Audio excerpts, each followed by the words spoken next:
Thanks, Laura, and hello to everybody out there. Welcome. I should begin today with the land acknowledgement, because this is something that for us in the Department of Theater is really important. We've been spending a lot of time recently thinking about our place, especially those of us who are settlers, settler scholars, settler students.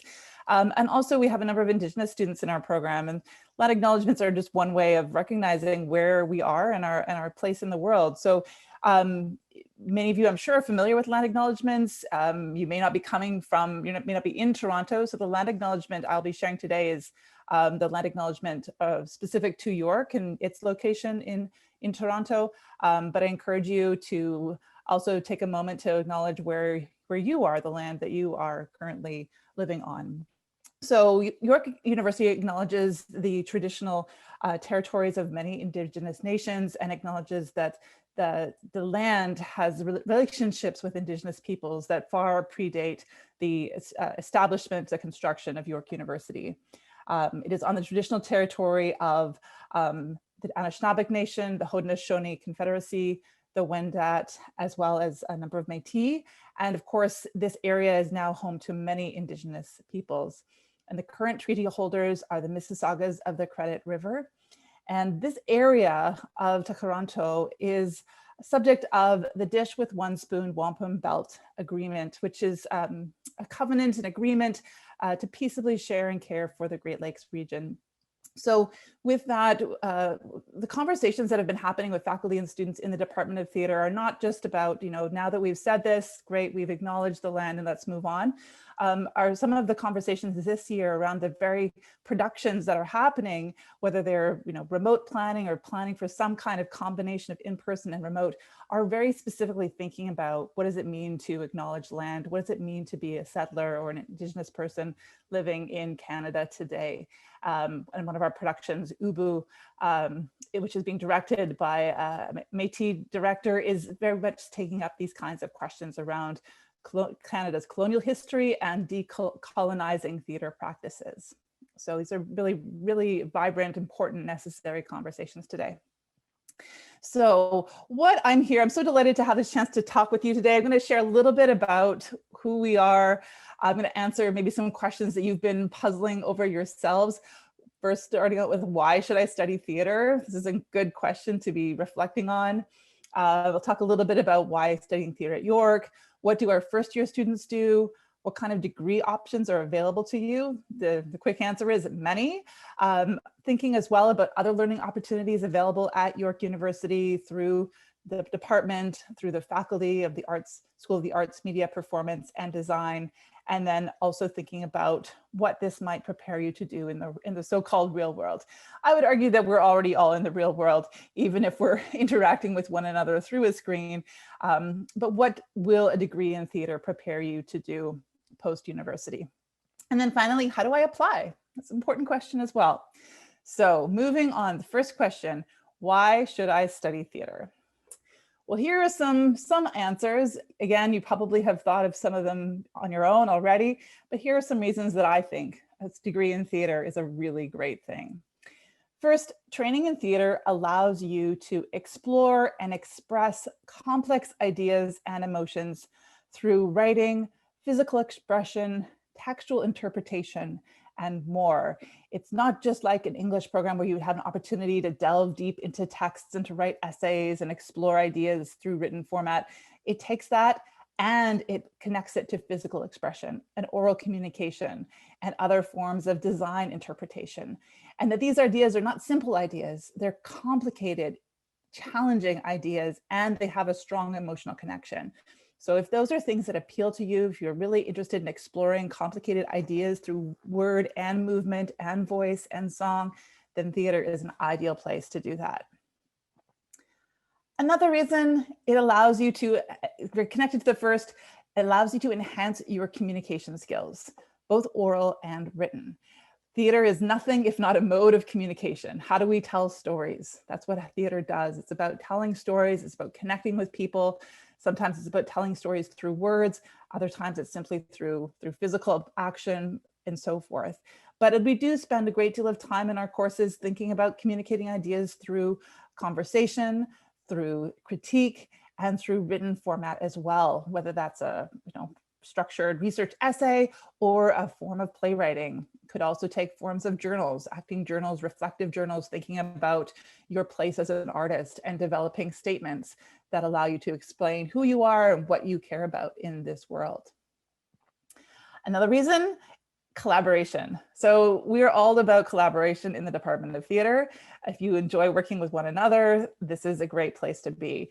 And this year, collaboration is taking place in all kinds of ways. It's taking place in very limited way right now in person, and we have some Stagecraft classes and other classes that have in-person opportunities for collaboration. A lot of the collaboration, of course, is also happening remotely, but this is dedicated to solving problems. And that it's not just like, oh, here's a challenge, what are we going to do? We're going to take on a challenge so that we can also say something about the world. That there's a strong commitment, not just at York University, but within our department, to using theater to connect with social justice issues, other pressing problems, environmental issues. We have a strong emphasis on sustainability and development, so that what you're doing in studying theater is finding modes and ways of addressing these urgent problems through the kind of art that students are creating. Next, you are also, there's another part of being a theater student that's about project management. How do you come up with an idea and execute? How do you get from A to Z, and what do you do in between? So a number of our students, particularly those who are interested in stage management, production management, other aspects of the sort of producing side of theater, develop incredibly strong skills in project management, scheduling, planning, budgeting, so that they can go, okay, we have this much money to produce a show, to build a set, and to create costumes. How are we going to do it? And they make sure that it comes in on time and on budget. And those kinds of skills, I don't care what kind of degree you do after theater, if you have those skills, they are incredibly valuable. And I know a number of our students who've done specialization in management have gone on to all kinds of careers because they had that core training and could develop schedules that people would meet. They come in on time.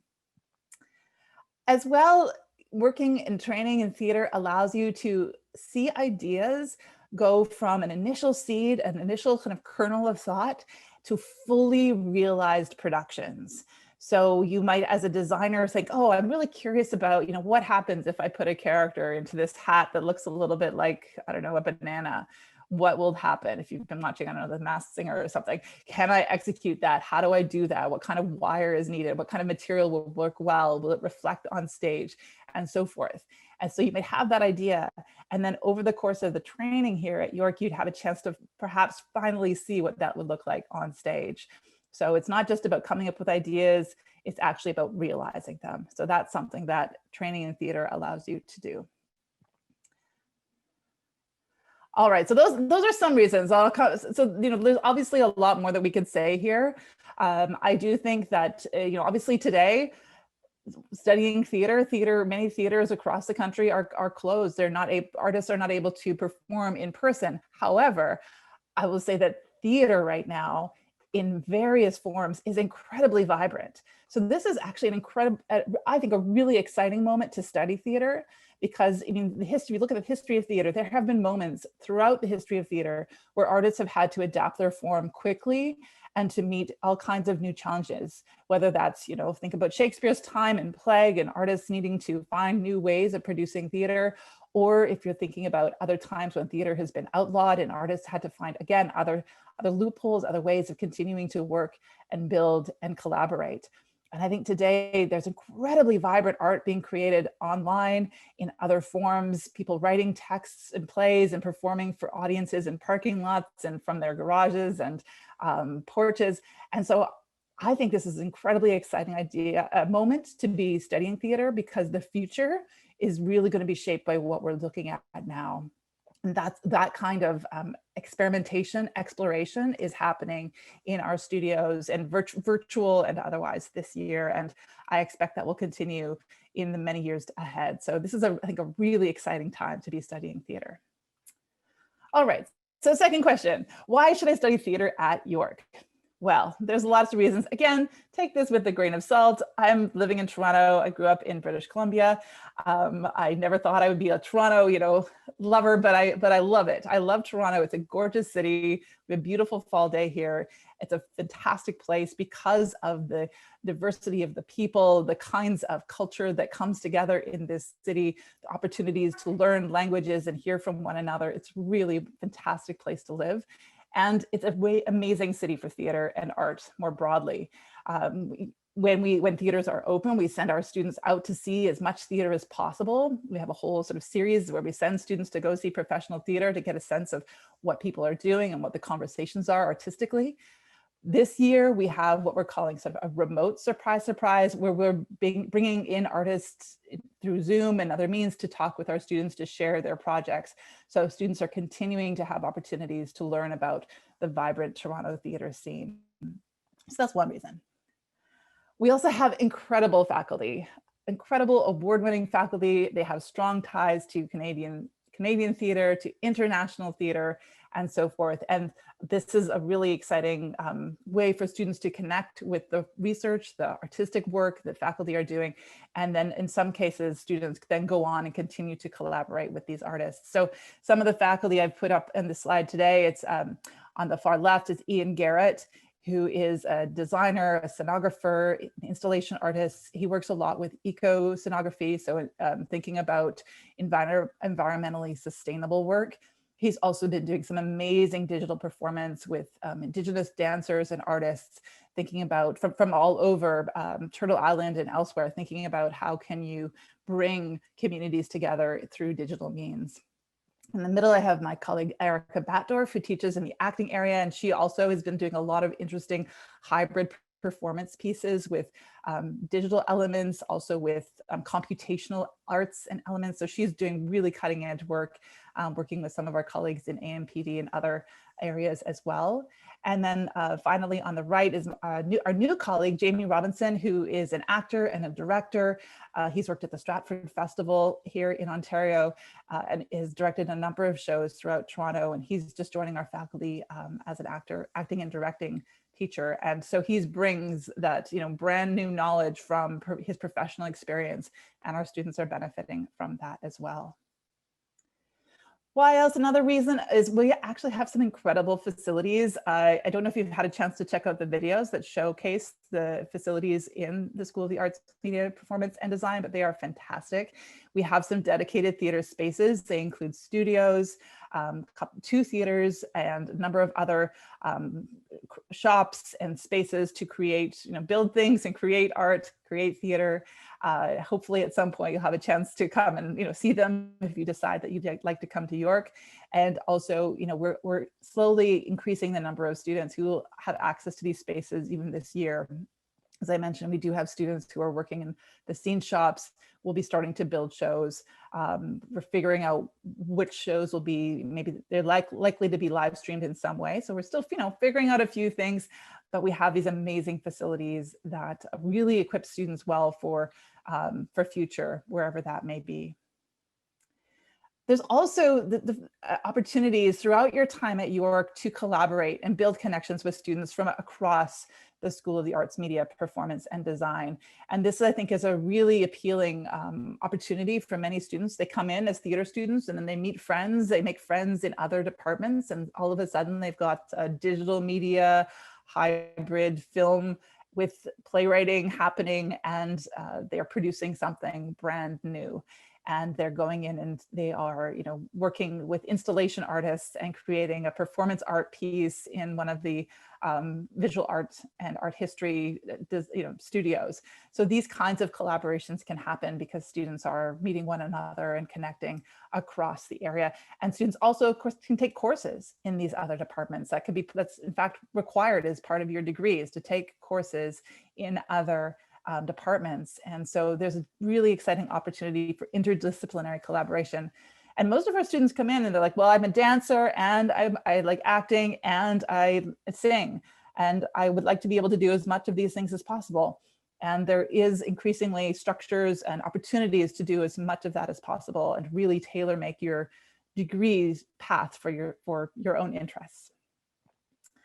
We also have some really amazing award-winning supports for students. And we're really seeing how fortunate we are this year as as everybody's sort of adjusting to the realities of remote teaching and remote learning. We have incredible support for students with disabilities and accessibility needs, for students who require counseling, for students who need support in their writing, for students who just need advising support. This is the page for the Office of Advising and Integrated Student Services, which helps students sort of map out their degree path. We're really, really fortunate to have that there. Oh, I see a question. Laura, should I go to the questions now or should we save for the end? I'm happy to pause if there's a question. Let's save for the end. Okay, excellent. But yeah, just as I said, they're really amazing services for students that they can draw on. And that's the advantage of being at a university that services 50,000 students. Which can seem really large. That's a pretty huge size. But what is also excellent is that since the department is embedded within the School of the Arts, Media, Performance, and Design, there's a sense of a sort of small university feeling there, and students know one another, and we have our own sort of advising as well that students can access. So it might seem initially like really large and kind of intimidating, but the structure of the school is such that students feel a much closer connection to one another, to their to staff, faculty, and so forth. So this is just a link. I don't know that we have time to look at it now, but there are some facilities, videos available. Maybe I'll put it into the chat later if you want to have a look. There's a 365-degree video that allows you to look at some of our spaces. So you might be thinking, okay, so what do I do in first year? If I decide to come to York, what will my first year look like? One of the more unique features of our program compared with other Ontario theatre programs and programs elsewhere is that students don't come to York in a particular stream already. So we don't say, oh, we like you, you're going to be an actor. We like you, you're going to be a stage manager. We don't put students into those boxes right away. And the reason we do that is our philosophy is that students, coming out of high school, or maybe they've been out of high school for a few years, really need a chance just to get to know one another and to explore all aspects of theater as much as possible in the first year. So the first year is a fundamentals, everybody building skills, connecting with one another, and then not until the end of that year making decisions about what's going to come next. So because of that, all of our students take Introduction to Acting. So you may be thinking, I'm not an actor. I know that already. I'm actually just here. I want to be a lighting designer. That's my career goal. That's my aspiration. And that's great. It's good to know that already. And we will certainly encourage you on that path if you decide that's really where you want to go. But you will be a better lighting designer for having had one semester of Introduction to Acting, because you will have some sense of, oh, right, I remember when I was an actor and doing that scene, I remember how nervous I felt. And I remember I couldn't quite figure out where, on a stage the light was. So having that experience will make you more empathetic and, understand something of the actor's craft. For the same reason, we also want our students to have at least one semester of Stagecraft, where you are exploring what it means to, wield a hammer, to hang a light, to have some experience of building theater. For the same reason, if you're like, I'm an actor, that's all I'm interested in, well, that's great, but we also want you to know why a dresser, what a dresser needs to do and what role a dresser has within a production, what role a stage manager has within a production. So you, again, are aware of your place and can be a much more, collaborative, connected, communicative member of the theater team. So those are two, we ask our students to do at least one semester of each of those courses. If students really love them, if they're like, hey, I love my first semester acting, I want to continue, there is a second semester of first year acting as well, but that's not required. So many students go on and do second semester acting. Similarly, many students go on and do a second semester of Stagecraft, but we don't require that of everybody at this point.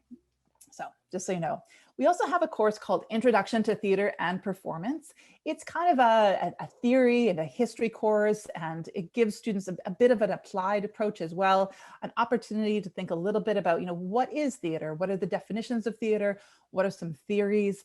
There's opportunity to think about, theater's place in the world more broadly, thinking about political theater, a theater that engages artists in asking important questions about community, about individual, artistic expression, but also the kinds of responsibilities that artists have to the larger communities, whether those are local communities, national communities, international communities, and so forth. So that's a full year course called Introduction to Theater and Performance, with the strong emphasis on writing and communication, and there's tutorials and lectures. And then for first year students also have opportunities to take what are called general education or gen eds. These are courses that are offered by other departments at the university. So students take a nat sci, we call them natural science, a social science, and a humanities course. And the idea there is that we want you as a university student to have a sense of other disciplines. You might decide, oh, I'm really interested in psychology and what it means for actors. I'm interested in maybe being a drama therapist. And so what's the connection between theater and health? So having opportunity to take some courses in other areas of the university can again broaden your horizons and help to refine for students sort of a sense of where they might want to go next with their university courses and their career planning. And then the last required course is what we call an in-out. So it's an in the faculty, out of your major course. So it's within the School of Arts, Media, Performance, and Design, or AMPD. And this is so students have a little bit of a sense of other disciplines within the performing and visual arts. So you could take a dance class, you could take a cinema and media arts class. There's different kinds of options that are available for students to take. And again, this is a really excellent place for students to meet other students doing other degrees and to develop connections and friendships that might lead to other kinds of work as well in future. So that's all of the required coursework within the first year. We do encourage students to do as much of that as possible in their first year, because once they move on into the second year, if they decide they're going to go on and do BFA in production design, there tend to be more limited options because we want students to then specialize in particular courses. So there are more course requirements at the second, third, and fourth year level. But I will mention just finally there is a course, it's not technically a course, but it's more like a homeroom for first year students called Prime Time.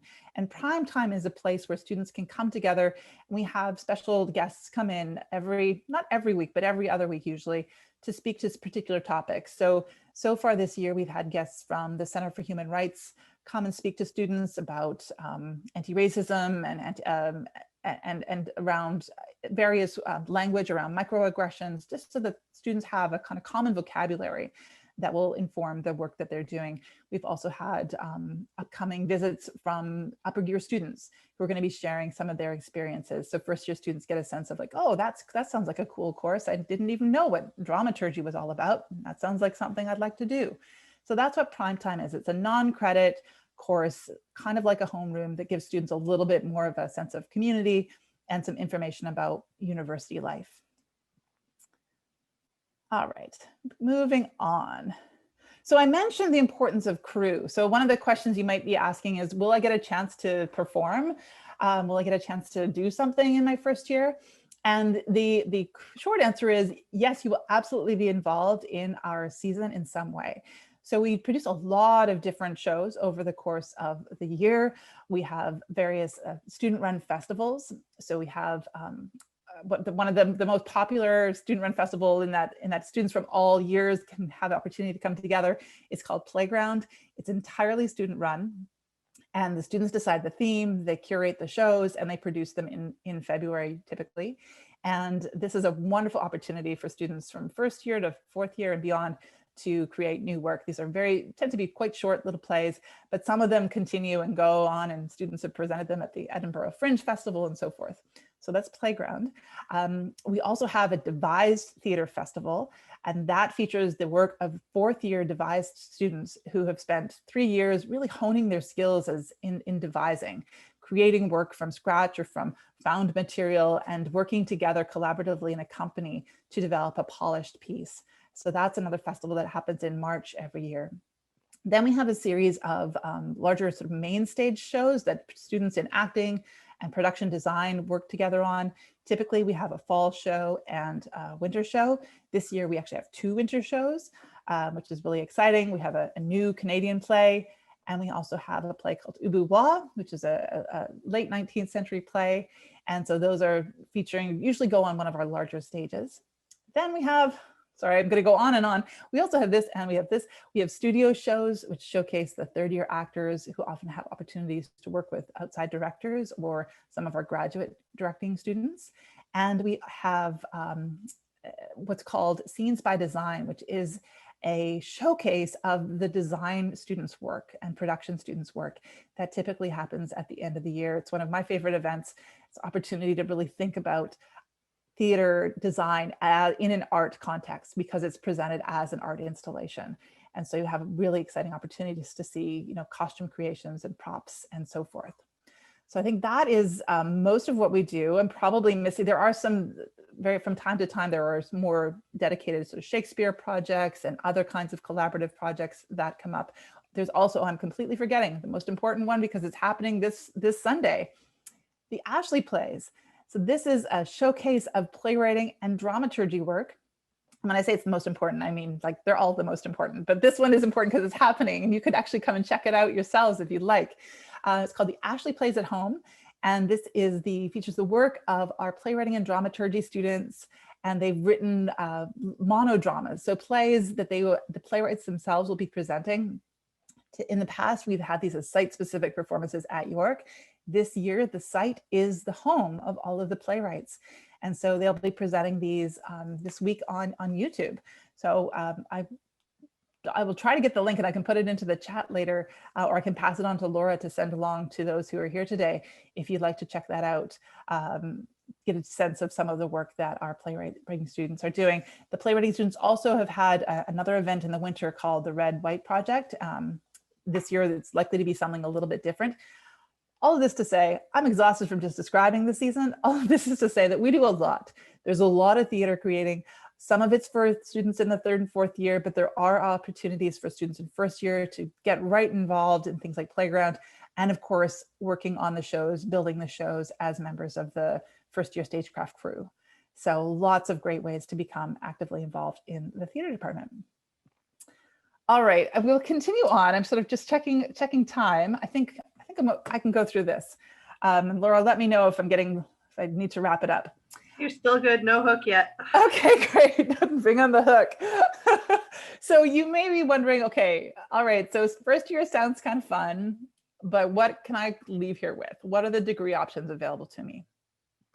So I'm going to go through all of these, and there are a lot of degree options. So if you leave today going, wow, that's a lot, it's okay. We also have 4 years, if you decide to come to York, 4 years to figure this out. And our wonderful colleagues at Oasis are there to help as well. So as I mentioned, students come into a common 1st year. What that means is that every student coming to 1st year is a BA student. Some students think, well, but I want to do a BFA. That's great. And hopefully you'll have that opportunity to do a BFA if that's really what you want to do. But from the very beginning, everybody comes in as a BA student. And if you decide to be a student, to continue as a BA, there are many different kinds of course options and streams that can open up to you. This is 2nd year, there's a required course on theater and social justice that all of the students take.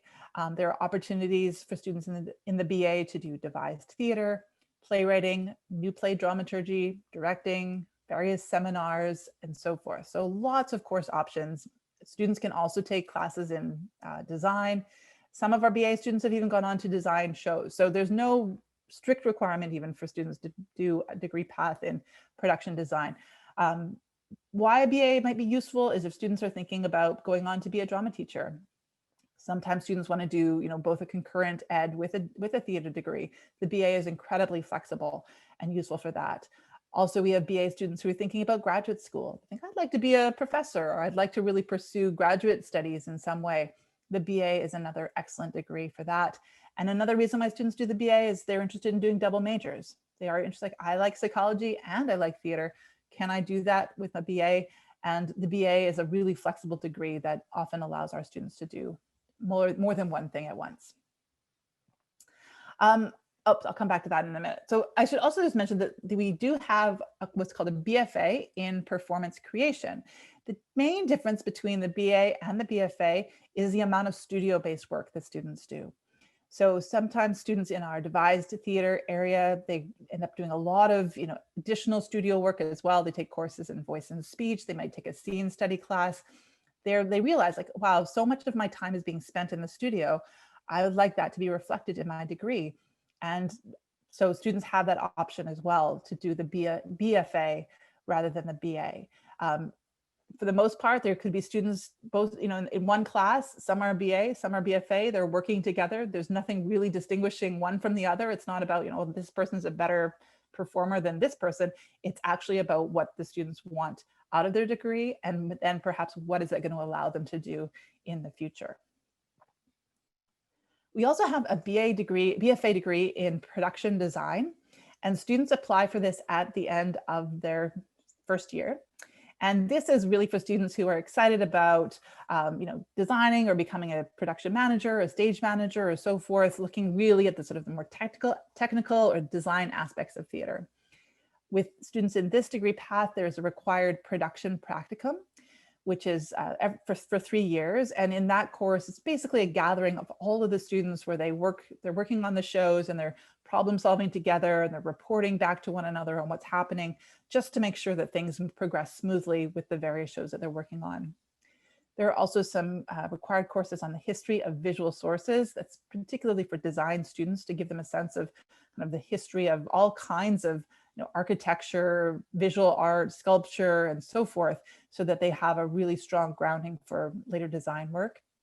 Then there are various management and design courses: Introduction to Design, Stage Management, Production Management, Lighting, Sound Design, Media Design, Stage Carpentry, Stagecraft, and so forth.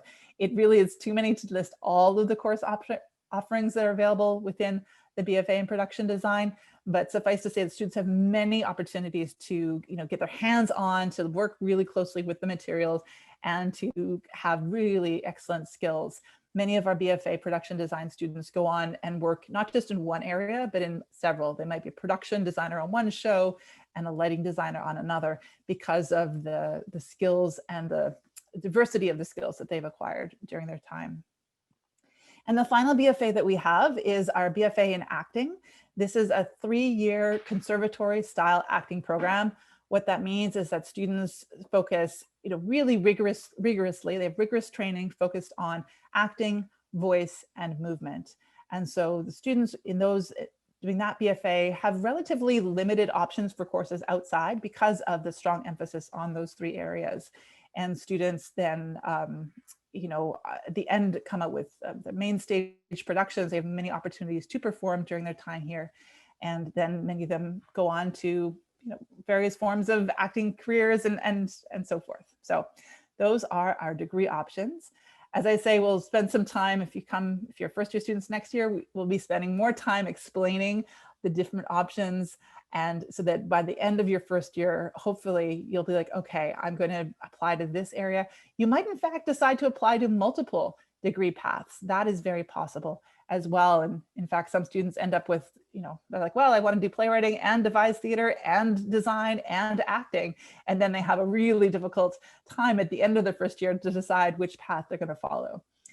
So that's kind of a nice position to be in. But most of our students find like, oh, I thought at the beginning of the year I wanted one thing, but now after my year, actually I decided I want something else. And that's again why we have that common first year. All right, continuing forward. A couple of other things just about other learning opportunities. So you might be thinking, great, theater, I love it, but I also want to travel when we can travel again. What other opportunities are there? York has wonderful exchange opportunities and exchange partnerships with universities elsewhere, including in Australia and England and Trinidad and Tobago. I was speaking with a colleague today who typically is involved with students going abroad, and there are also some new opportunities arising from that, even given the COVID realities. And I'll jump ahead and talk a little bit about that. This is the summer courses. So I was speaking with a colleague who's in close connection with Edinburgh Fringe and has taken students abroad a number of summers to produce work and see theater at the Edinburgh Fringe. And what's happening now is that so many of these festivals are thinking about how can we continue to produce work and support a festival while acknowledging that not everybody's going to be able to travel.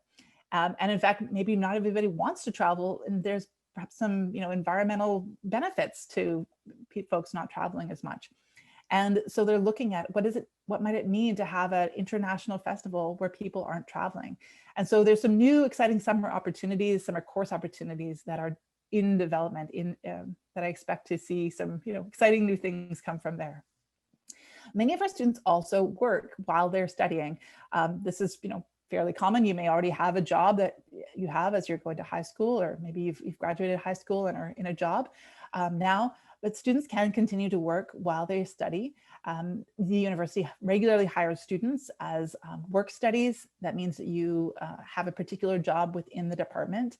For example, we have a student who works and supports us on the publicity side of things. She's great on Instagram. She creates Instagram stories. She helps to promote our shows. She interviews faculty and students about their experiences, and that's her job. And she does a really wonderful job at it. We have other students who work in a prop shop, who work with the costumes and help with rentals and various things like that. We also have faculty researchers who hire students to work with them on specific research projects. So that's another really exciting opportunity for students to work closely with faculty, particularly if they're thinking about maybe grad school, or they have opportunities to work on artistic projects. And some of our students have gone on to continue serving as a stage manager or as a designer for faculty who've created new work. So there's exciting opportunities there. And then last, I'll just mention the clubs and extracurricular activities. We have a really vibrant club culture at York, not club culture as in dancing, sorry, I should clarify there, but like club culture in that there's lots of student groups, student clubs that also produce theater. One is called V-Day Productions. That is a group that in the past has produced the show called the Vagina Monologues, which is looking at experiences of women, female sexuality. This year they're expanding it because they're also thinking about, women who don't have vaginas, but they're looking at the mandate for the V-Day Productions. They're thinking, we also have Vanier College Productions, which does musicals and plays and all of that. And that's not connected to the theater department, but many of our students have opportunities to perform and to direct and do other things, design through Vanier College Productions. If you're interested more in student governance and being a student leader, we have another number of opportunities there as well. We have the Creative Arts Student Association, or CASA.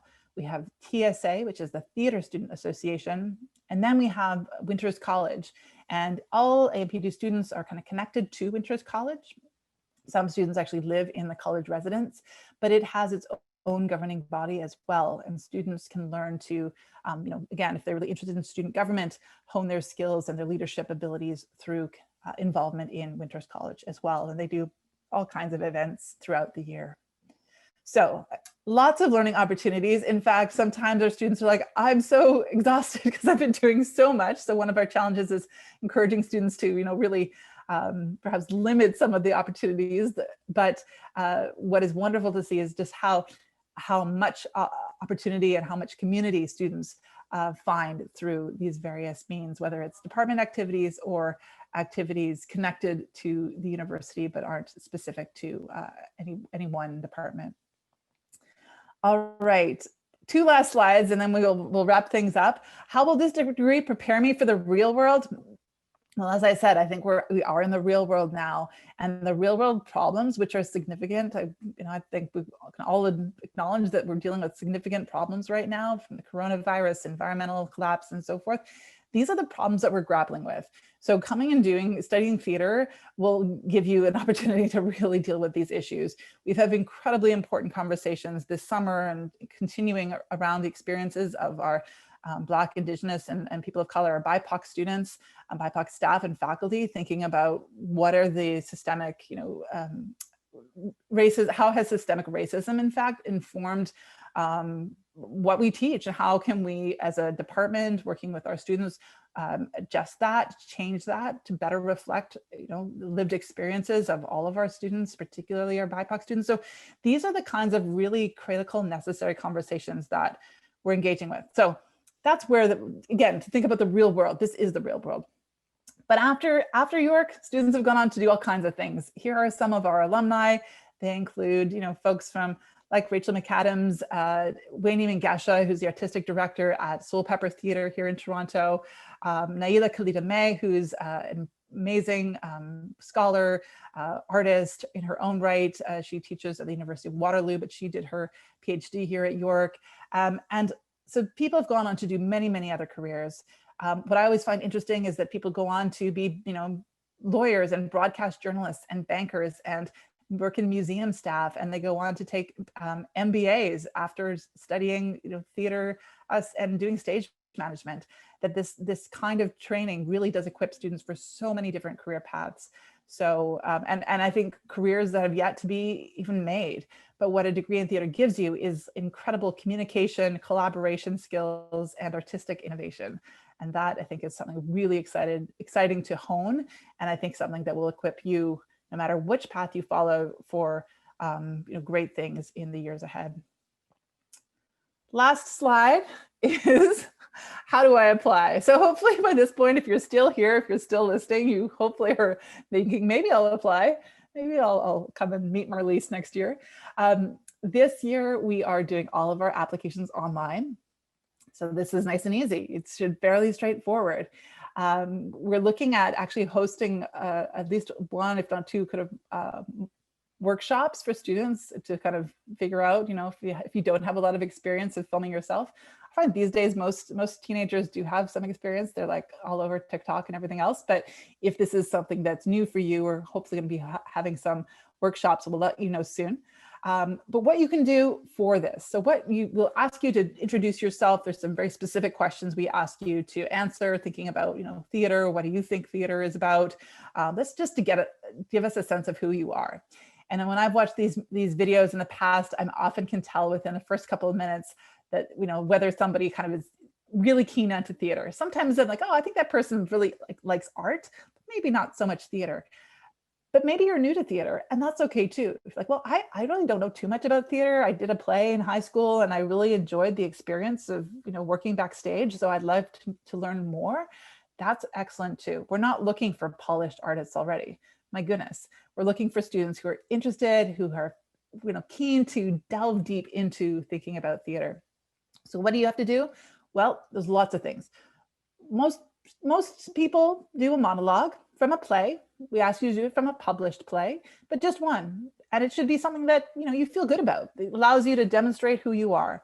And you'll see if you go through the application process, we have all kinds of tips on we don't want accents. We want you, ideally it's a good age, close to your age, ideally, characters that you can connect with in some way and so forth, but a monologue of some kind. Or if you prefer, you can do a song. You're like, no, I really just I feel like that is the best expression of who I am. I want York to see that I can sing, but I can perform and act through my singing because I love it. Then do that as well. That's an option. It could be an excerpt from dramatic writing. You're like, well, I really want them to know that I'm a writer. I'm interested in creative writing. I love dramatic writing. I can act my own dramatic writing. I want to be a solo performer someday, or maybe I just want to write a bunch of characters. That's great. You can present that. It could be a portfolio. Maybe you're a visual artist, or you want to design costumes and you have a portfolio. You can spend some time taking us through that. Or maybe you build amazing running shoes. Maybe you do sneaker design. You can show that as well. It doesn't necessarily have to be like a theater specific portfolio. It could be another kind of portfolio as well. Maybe you build, I don't know, you're building a deck for your family back, family porch. You could show us that as well within your portfolio. And then it could be a presentation on a theater experience. It could be like, hey, I went to see a show, or I've been watching a lot of online performances, and here's something I've noticed. They're all really badly lit, and I don't understand why. So if I was going to come to theater, I'd like to spend some time thinking about how do you design well for live performance via Zoom. And so you could talk about something that you've observed. And this year, again, we're kind of not expecting you that you've had a chance to go out and see a lot of theater in person. So it can be about other kinds of experiences. It could be something from a drama class. It could be about teaching in a drama class and so forth. The last thing I have here is interview, and I didn't update this slide. In other times when we have students come in to meet us in person, we do have an interview component, and that's a chance for us to get to know you and also a chance for you to ask us questions. This year, because we're keeping everything online, we are not having the strict interview component, but there will be other opportunities for you to ask us questions through Laura Sykes' office, and we'll have other opportunities as well for students throughout the year if you decide to come to York to ask questions. But we're hoping to get to know you a little bit better through the questions that we'll ask you to answer as part of your online video. So that's it. That's how you apply. There, you go to York Online. There'll be some specific steps there, and then you'll have lots of options for what to do to showcase who you are. So thanks again for your time today, and I hope we have a little bit of time left for some questions. I'm happy to answer any questions that you may have.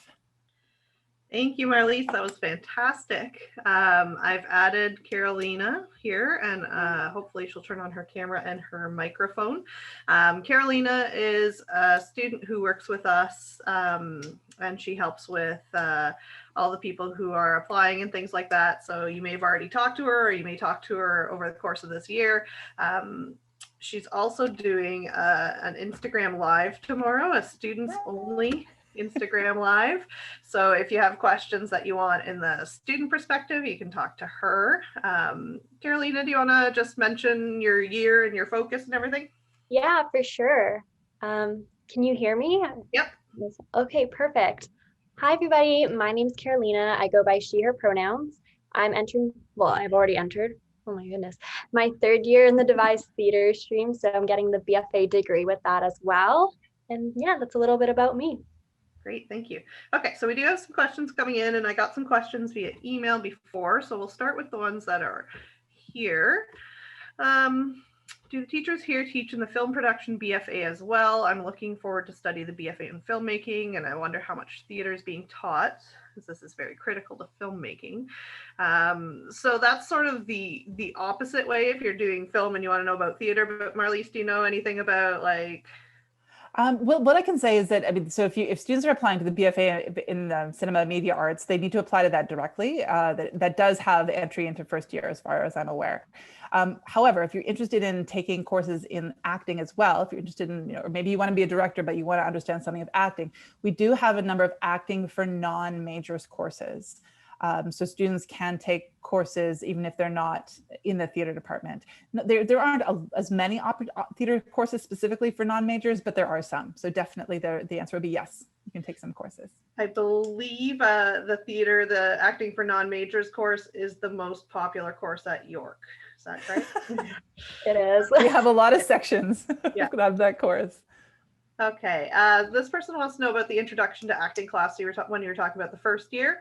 They say if a student is coming from an arts high school and majoring in drama, how would the introduction to acting course continue to challenge them? Oh, that's a really good question.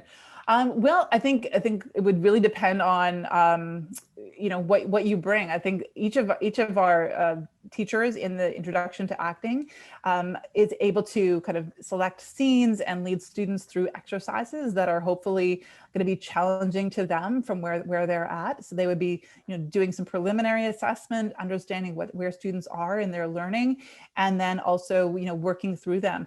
There may be different kinds of emphasis on the training from what you may have had in high school as well. So it's hard to know for sure now what you've had and what you haven't had, but we're continuing as well to innovate that introduction to first year. So it is giving students kind of additional skills beyond what they've had in their high school experiences. I do see this question a lot. This is about courses related to musical theater. And we actually have two questions about musical theater in a row.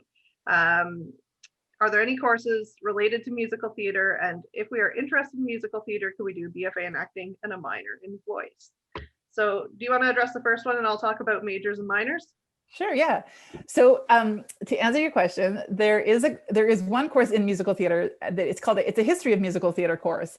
It's one that I teach. It's one of my favorite courses to teach. I'm not teaching it this year, unfortunately, but maybe next year, we'll see. That is sort of taking students through kind of the history. So it's not about performance, but it is, opportunity to, I don't know, like listen to Phantom of the Opera and talk about the problematic gender politics, think about, I don't know, Hamilton and explore all of the dynamic creation and legacy connected to hip hop and anyway, all of that. So if you're a musical theater nerd like me, then yes, there is an upper level seminar course that is dedicated to that subject. Sometimes from year to year, we might have a play that's part of our season that has some musical elements. Sometimes in Playground, there have been, or the Devised Theater Festival, there have been musicals created. And there are opportunities for students to collaborate across the various areas. But in terms of like musical theater training, that's not something that we offer. Voice training, yes. Singing, that included in the voice training, yes, as for within the acting area and movement, but not musical theater traditional training in that sense. And in terms of adding a minor or even a double major, so the minor for sure, you could add a minor in music. Not all of our minors are studio based, so it does depend on what you're adding. So technically you could do a minor in music and a major in theater. It's not necessarily going to fill that void of musical theater as you might be looking for it, but it is a possibility. Any students who are interested in doing a double major or a minor, you basically apply and come in under one program. And then once you're a student, you can apply to add the other items, the double major or the minor once you're a student. So I always recommend for students who are interested in one of our programs and maybe something else like a language or something like that to come in under our program, because we have the auditions. It's better to get it done and accepted and everything, and then add the other one later when it's just grades based. Carolina, we had a question. So Marlis talked about the in-outs a little bit. Can you talk about what you've taken?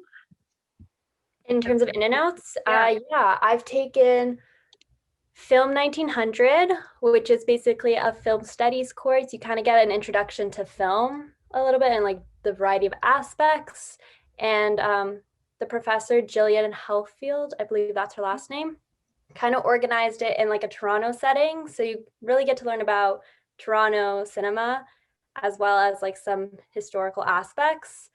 I've also taken Dance 1900, which is basically you get to study dance films and you get to kind of compare the two in a sense. So how like dance was effective in this film. I think that's all I've taken. Oh, I've also taken Art in the City, which that was personally one of my favorites because I'm not someone who's a visual arts person, but I got to learn a variety of art aspects and like understand art some more and what a piece really means. So I definitely got to learn about that and the aspects and the content that goes into art, which were really fun. So in and outs basically are more of a studious space. So sorry, No, that's all rhyming. It's more of a studious space. So you get to very much think critically on the art elements. Thank you very much. We have a couple of questions related around moving into the second year in the different areas. So one of them is how many students are accepted into the acting BFA, and related to that, if they don't get into the acting BFA, somebody wants to know if they can still act in the program. right. Yeah, so these are good questions. So after the first year, students audition for the BFA in acting, and we typically take 16 students into that. And that's the reason for that is that it's a very focused kind of training, and they want to make sure that the students who are in that program have the time and the dedication from the individual faculty. Now, does that mean that your career, if you don't get in, is over? No, it does not. There are many other opportunities for students to continue training in acting and to perform. So there are courses in scene study, there are courses in voice and speech, as well at the second and third year level. There are also, of course, like the Devised Theater has performance components. There are other, sometimes we've also had a course in movement as well as offered with a studio emphasis. So there are many other kinds of opportunities for students to continue developing training as performers throughout their degree. So yeah, so the short answer is it's a small group who goes on and trains in the acting, but there continue to be, and because the BFA in performance creation is it's a new degree and it continues to grow, and Carolina is one of the first, you will be still one of the first graduates of that program, but we're increasing to sort of figure out how can we increase the opportunities for studio learning for students in that degree path, because it is proving to be a really popular option, especially for the people who are like, well, I don't want to only act, I want to do a couple of other things too. Great, thank you. Are double majors with a BFA in theater and a BA and a non-theater related major possible? Yes. AMPD accepts double majors with students in our liberal arts and professional studies, which is the biggest faculty at York. It has something like 80 programs. Also, I think health and science. You can also double major in AMPD, but not to Bachelor of Fine Arts programs. So for example, if you were a theater BFA, you could double major with art history, which is a BA program. So that's definitely possible, but again, it's something you do once you're already a student. Another question, so this is always my favorite question. We're hoping will be normal next year, but could you talk a little bit, I'm going to start with Carolina and then move over to Marlis. Carolina, if you wouldn't mind talking a little bit about your experience with online courses this year and what that has been like, and Marlis, if you want to talk about what the department has sort of done moving away from the traditional classroom experience. Yeah, so it's definitely been a learning experience for both like myself, my peers, and even the profs themselves. So it's nice to know that we're all in this together and everyone's very accepting and understanding, because technology sometimes just crashes. Wi-Fi, I know my Wi-Fi likes to come in and out sometimes. So it's really nice to know that despite this issue is happening, the professors are really understanding and willing to accommodate. So that has been definitely amazing. It's also just been an experience just adapting like devised theater from screen. But honestly, it's been also like a really fun roller coaster, because Zoom offers like a lot of variety. Like you get filters, you can do backgrounds. And so it's been nice thinking about the technological aspect of theater. And it really has taught me more about technology and potentially like to add technology into the future and like my future career developing as a theater artist. So although it's definitely a difference, it's one that like I'm appreciative of. And you know, it's nice to know that, again, like I mentioned, that we're all in this together and we're still getting that degree, we're still learning. So yeah, that's just a little bit on me. Yeah, that's great. Thanks, Carolina. Yeah, you know, definitely the professors, I don't know if any of you were in high school, you know, your teachers as well. We're all just figuring out the best. We were really fortunate this year. We have within AMPD, we had a kind of a teaching group, a learning group for faculty and for other course directors and TAs.